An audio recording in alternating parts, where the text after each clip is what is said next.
Fakta kematian bocah SD di Cipatat KBB, ada luka sayat dan HP hilang.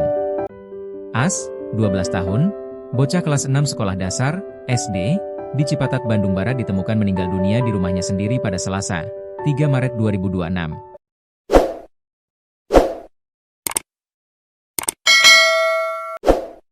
Dari hasil olah tempat kejadian perkara, TKP, polisi menemukan luka sayatan benda tajam di bagian leher dan punggung korban.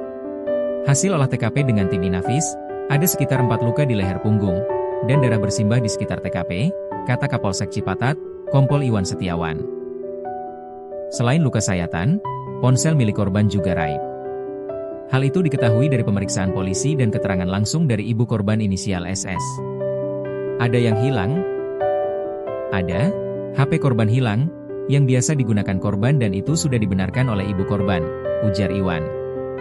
Polisi saat ini tengah melakukan pendalaman untuk mengungkap benang merah dari peristiwa tersebut. Kuat dugaan, As merupakan korban pembunuhan. Diduga, anak korban tindak pidana kekerasan di rumahnya, tandasnya. Kronologi penemuan jasad korban. Mayat As ditemukan pertama kali oleh sang ibu inisial SS yang baru pulang dari mengajar di madrasah. Biasanya, As kerap menyambut kepulangan sang ibu dengan bersembunyi di bawah tangga rumah. Namun hal itu tak ditemukan SS di hari ini.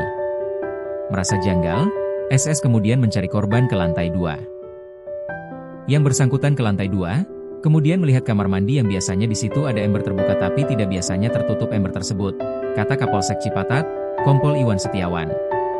Perasaan SS semakin tak sedap. Kondisi tempat tidur di lantai 2 tak seperti biasanya, apalagi ada ceceran darah di sekitar kasur. Dari keterangan SS, lanjut Iwan, kasur dalam kondisi terbalik.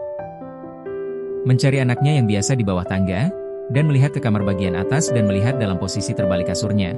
Dibuka kasurnya, dan didapatkan anak laki-lakinya tertutup kasur sudah tidak bernyawa dan bersimbah darah, ujarnya.